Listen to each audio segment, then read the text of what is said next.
Hello everybody, how you all doing? My name is Rafael and thank you for watching today's video. And today I have a hybrid, not really a hybrid, but something like a hybrid Chameleon build for you.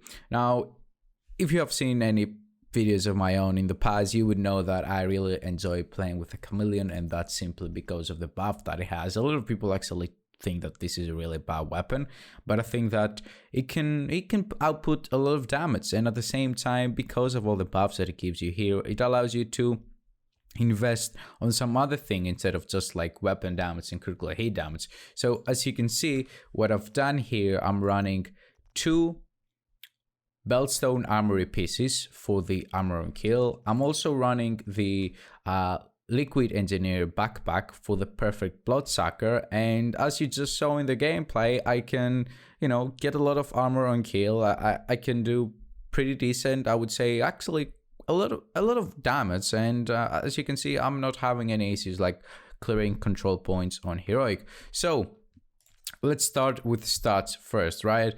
Without any buffs activated, we have 52% critical hit chance, 164% critical hit damage, and 105% headshot damage. Now, while we're playing, the Chameleon is going to give us some extra buffs. The most important one, in my opinion, is the second one. Hitting 75 body shots grants 90% weapon damage extra, plus 9% weapon damage for 45 seconds. Third one, it gives us reload speed if you hit leg shots.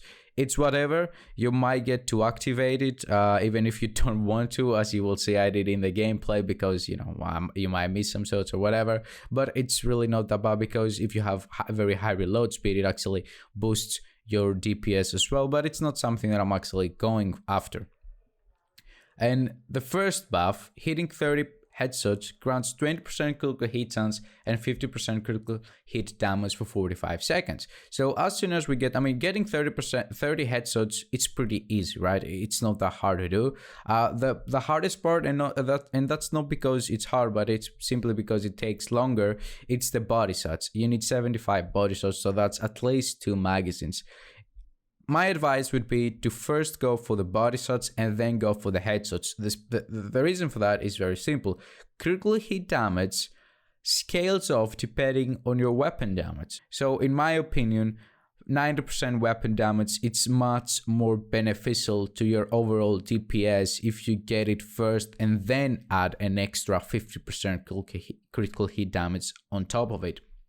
So with those two, with the first buff, we will reach the cap for critical hit chance, which is 60, and I didn't go all the way up to 60 with attributes and with mods, simply because I invested some of those points to headshot damage, because we will be going after headshots, as we already saw, and since we want to get those headshots, I thought myself, you know what, since we're gonna reach the critical hit chance, let's just invest some that 8% that I could get to critical hit chance. I decided to invest 2 rolls on headshot damage to higher my damage on headshots as well, and the critical hit damage as soon as we get the 50% extra from the first buff will go all the way up to 214%, which is pretty nice. Now, moving on, we have 1 Fenris Group AB piece simply for the assault rifle damage, 10% of that. We have not full, but 14.5% weapon damage, 11.8% critical hit damage, 6% critical hit chance, and a mod for 11.5% critical hit damage. Of course, we have the Fox Sprayer's knee pads for the 8% damage to targets out of cover, max roll of weapon damage, and 12% critical hit damage as well.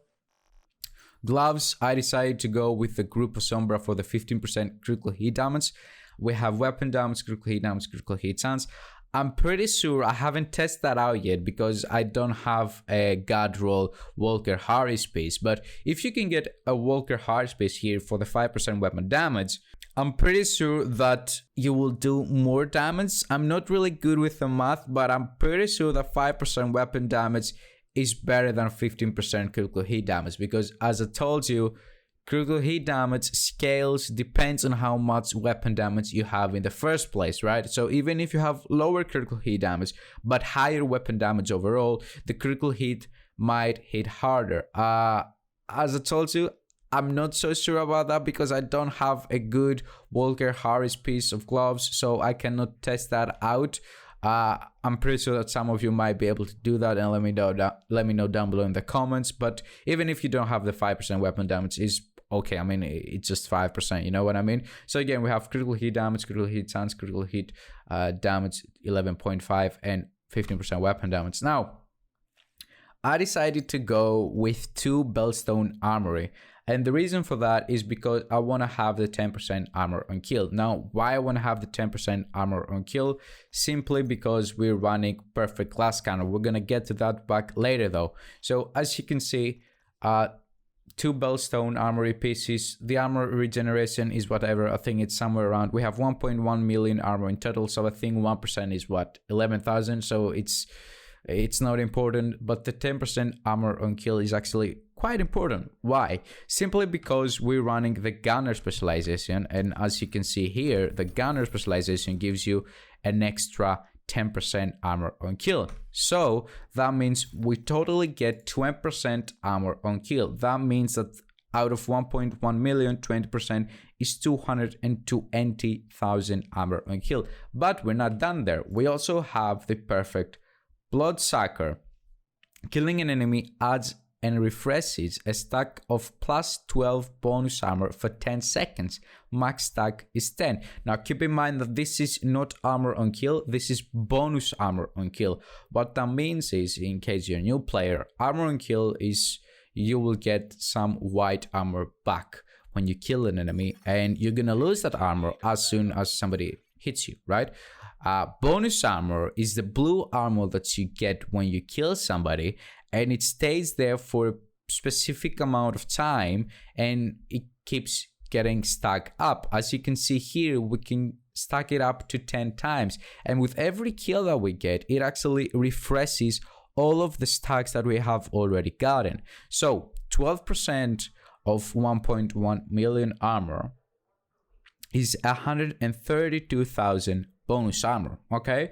132 bonus armor from the perfect Bloodsucker, plus the 220,000 normal armor that we get on kill from the Bellstone Armory and the Gunner Specialization, equals a total of 352,000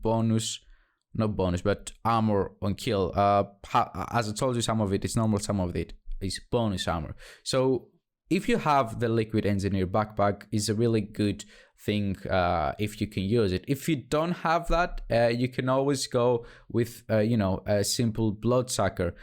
Now, to be fair, the only reason that I actually decided to go for so much armor on kill and bonus armor on kill and to invest in perfect Bloodsucker and all those things is simply because, first of all, I like that when I kill an enemy, I get some armor back. It helps with my survivability. It helps me to not worry so much about putting armor kits on and things like that. But most importantly is because we're playing with perfect glass cannon, as I think I already told you. We have here a Providence defense piece. It's 15% headshot damage. That, as I told you, is actually quite useful because we will be going for those headshots. And we have weapon damage on it, headshot damage on it, critical hit damage on it, and a critical hit damage mod. And of course, the perfect glass cannon talent. All damage you deal is amplified by 30%. All damage you take is amplified by 60%. So we will be getting like very bad hit. When somebody's actually shooting at you, you will be feeling that. So as soon as you can stack up like a lot of bonus armor from the perfect Bloodsucker over here, from like killing red enemies or purple enemies, and then an elite enemy appears and you start shooting him and he's shooting you back, you might have some extra seconds because of the bonus armor over here, but at the end of the day you will want to get behind cover. It gives you like a couple of more, like, you can resist a few more bullets before you actually go down, in comparison to what you would in comparison to how much damage you would be able to withstand if you didn't have bonus armor. And also because of the perfect glass cannon, if you got hit a couple of times, you would actually need to, use an armor kit. But because we get so much armor back when we kill somebody, we don't really have to do that, you know? You can just rely on all the bonus armor that you will be getting back very soon. If you see that you have a couple of enemies that are